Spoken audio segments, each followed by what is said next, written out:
शैलजा पांडे और आज का टॉपिक है वूपिंग कफ। मैंने पिछली वीडियो में खांसी के बारे में बताया था, जो जीर्ण खांसी होती है, जो लंबे समय तक खांसी चलती है, उसके बारे में बताया था। और मैंने उसमें कहा था कि नेक्स्ट टॉपिक मेरा वूपिंग कफ होगा, जिसको हम काली खांसी कहते हैं या हम उसे पर्ट्यूसियस भी कहते हैं और उसे कुकर खांसी भी कहते हैं और कुत्ता खांसी भी कहते हैं। कुकर खांसी यानी काली खांसी श्वसन तंत्र में होने वाला एक संक्रमण है।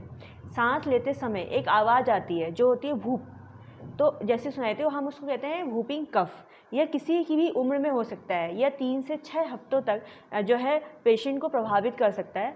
जिस समय टीकाकरण सही से विकसित नहीं हुआ था उस समय काली खांसी जो है बच्चों की बीमारी मानी जाती थी। उस समय जो है बच्चों की मृत्यु के लिए काली खांसी जो है बहुत ज़्यादा ही जो है इसके लिए जिम्मेदार थी, क्योंकि काली खांसी में जो है सांस लेने में दिक्कत हो जाती है। जब ये बहुत ज़्यादा हो जाता है तो एपेनिया की दिक्कत हो जाती है, इसमें सांस जो है बंद हो जाती है, जिसकी वजह से कई बच्चों की मृत्यु भी हो जाती थी। तो उस समय जो है काली खांसी को मृत्यु का कारण माना जाता था बच्चों की।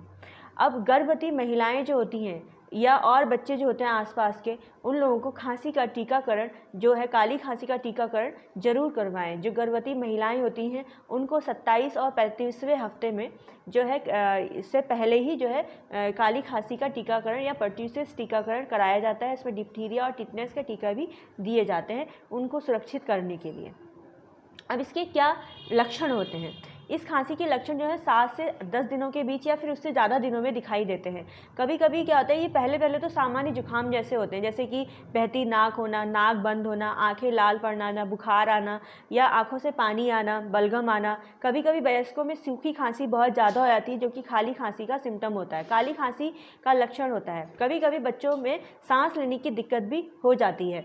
अब ज़्यादा जब बढ़ जाता है काली खांसी तो उसमें क्या सिम्टम्स आते हैं, जैसे उल्टी आती है, पेशेंट को उल्टी आने लगती है, शरीर नीला या फिर लाल पड़ जाता है और सांस लेने में दिक्कत होती है। सांस लेते समय भूख की आवाज़ आती है, जैसे कुत्ता भौंकने की कोशिश करता है, हु हु हु। तो इसी टाइप की आवाज़ जो है सांस के साथ आने लगती है जब ये काली खांसी बहुत ज़्यादा बढ़ जाती है।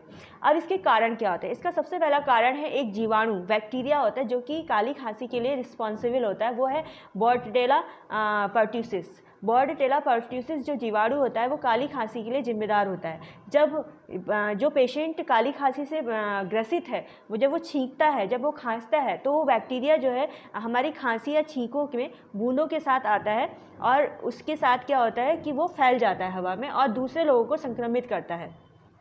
तो बचपन में लगाए गए जो टीके होते हैं उनका असर कुछ समय बाद खत्म हो जाता है। तो इसी वजह से जो वयस्क होते हैं या किशोरावस्था में जो लोग होते हैं वो उनके ग्रसित होने के चांसेस बहुत ज़्यादा बढ़ जाते हैं। तो इस चीज़ के लिए बूस्टर चलाए गए हैं। 11 साल की उम्र या 12 साल की उम्र या 13 साल की उम्र में क्या बूस्टर दिए जाते हैं, जिससे कि इससे हमें बचाया जा सके। अब इसमें क्या होता है कि जो प्रिवेंशन क्या किया जाता है, इसमें पहले तो वही मैं पर्ट्यूसिस जो टीकाकरण है वो कराया जाता है, गर्भवती महिलाओं को, बच्चों को कराया जाता है, वो कराना चाहिए। ज़्यादातर डॉक्टर्स होते हैं डिप्थीरिया और टिटनेस के साथ इसके टीके को दे देते हैं। अब इसमें क्या होता है कि 15 से इसमें उम्र होती है जिसमें जो है बच्चों को टीकाकरण कराना चाहिए। जैसे 4 महीने का बच्चा हुआ, 2 महीने का है बच्चा तो उससे टीकाकरण, 6 महीने के बच्चे को टीकाकरण, 15 से 18 महीने के बच्चे को टीकाकरण कराते हैं। 4 से 6 साल की उम्र में टीकाकरण होता है। उसके बाद टीके का जो है कुछ लक्षण आते हैं। जैसे हम टीका जब बच्चों को देते हैं तो उसमें कुछ लक्षण से बच्चे को बुखार आ सकता है, सिर दर्द हो सकता है। जब बड़ा बच्चा है तो वो आपको बता सकता है कि सिर दर्द है, 4 से 5 साल का या 11 साल का बच्चा आपको बता सकता है। और उसके जैसे सिर दर्द होगा, थकान, चिड़चिड़ापन होगा। अगर बच्चे को बहुत तेज़ बुखार आता है, कभी कभी जो टीका लगाया था वहाँ पे सूजन भी आ जाती है, तो वहाँ कभी भी गर्म पानी से सिकाई ना करें, वहाँ ठंडे पानी या हल्के बर्फ़ की जो है कॉटन के कपड़े में रख के वहाँ सिकाई करें तो बच्चे को आराम मिलता है बुखार में भी, सूजन में और दर्द में। जहाँ पे इंजेक्शन लगता है वहाँ जो है वहाँ पे दर्द होता है। अब इसमें क्या होता है कि जो गर्भवती महिलाएं होती हैं, मैंने बताया कि 35 से 36 हफ्तों के बीच में उनको ये टीका लगवा देना चाहिए, जिससे कि उनकी और उनके जो बच्चा है गर्भ में उसकी सुरक्षा की जा सके। अब इसमें क्या जांचें कराते हैं? इसमें क्या होता है कि नाक का और जो हमारे गले का जो होता है कल्चर लिया जाता है, उससे हम कल्चर कराते हैं, कल्चर टेस्ट कराते हैं, ब्लड टेस्ट कराते हैं, चेस्ट एक्सरे कराते हैं। अब इसमें ट्रीटमेंट क्या लें? सबसे पहले तो प्रिकॉशंस लेने चाहिए, आराम करानी चाहिए, पेशेंट को आराम करानी चाहिए और साफ़ कमरा होना चाहिए। कमरा जो है ठंडा और साफ़ होना चाहिए। उसके बाद बाद जो पेशेंट है उसको तरल पदार्थ रहे, क्योंकि इस समय पे उनके अंदर फ्लूइड की कमी आती है, तो इसलिए तरल पदार्थ जैसे सूप, जूस, पानी की मात्रा ज़्यादा से ज़्यादा देनी चाहिए। जब पेशेंट की हालत बहुत ख़राब हो जाती है तो इनको इंट्रावेनस जो है फ्लूइड भी दिया जाता है। मगर ऐसी कंडीशन ना आए तो पेशेंट को पहले ही उसको अच्छे से खाना पीना दें और तरल पदार्थ ज़्यादा से ज़्यादा दें।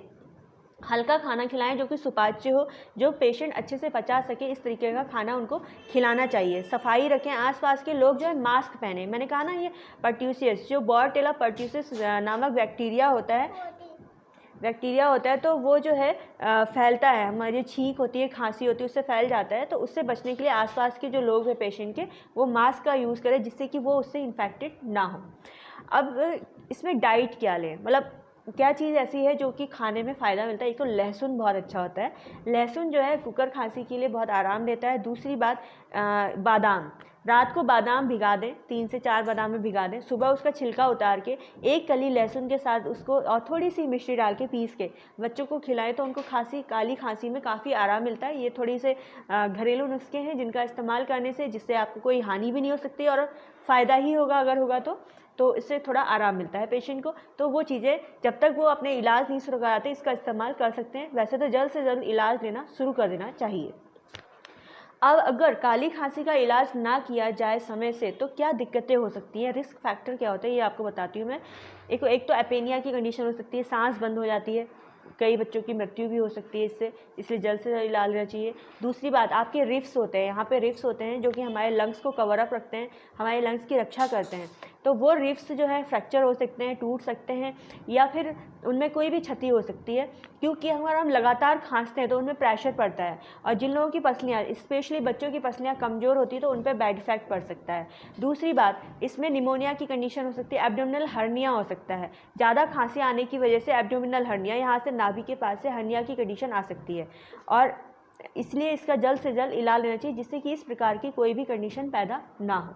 अब होम्योपैथी में इसका बहुत अच्छा इलाज है।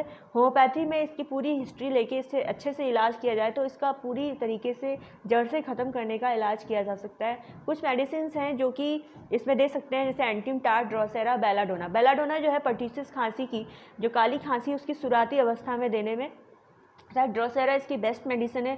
अगर बहुत ज़्यादा खांसी आती है, रात को उठ के पेशेंट खांस रहा है, लगातार खांसी आती है, साथ में उल्टी भी होने लगता है, तो ड्रोसेरा अच्छा काम करती है। एंटिम टार्ट, अगर आपके लंग्स में घड़घड़ाहट की आवाज़ आती है, रोंकाई साउंड आता है, बलगम अंदर है, निकालने के बावजूद भी आप चाह रहे हैं वो बाहर को नहीं आ रहा है, तो एंटिम टार्ट इसमें अच्छा वर्कआउट करती है। मगर किसी भी डॉक्टर के बिना पूछे, किसी फिजिशियन के बिना राय लिए आप इन दवाइयों का सेवन ना करें, क्योंकि ये नुकसान भी कर सकती है। इसलिए अपने आसपास के डॉक्टर से पहले कंसल्ट करें, फिर ही इस दवाइयों का सेवन करें, तो आपको डेफिनेटली आराम मिलेगा। और डॉक्टर अपने हिसाब से, मैंने कहा था खांसी की बहुत सारी दवाइयाँ होती है, डॉक्टर अकॉर्डिंग टू सिम्टम जो है मेडिसिन को सेलेक्ट करके आपको देगा, तो डेफिनेटली आपको रिलीफ होगा। अगर आपको ये वीडियो अच्छी लगे तो आप इसे शेयर करें, सब्सक्राइब करें, लाइक करें, और अगर आपको कुछ पूछना है तो कमेंट करें। और अगर मुझसे डायरेक्ट बात करनी है, कोई ट्रीटमेंट लेना है, तो ऑल फॉर मी ऐप पे मुझसे कांटेक्ट करें। और नेक्स्ट वीडियो में नेक्स्ट टॉपिक के बारे में। Thank you so much, bye.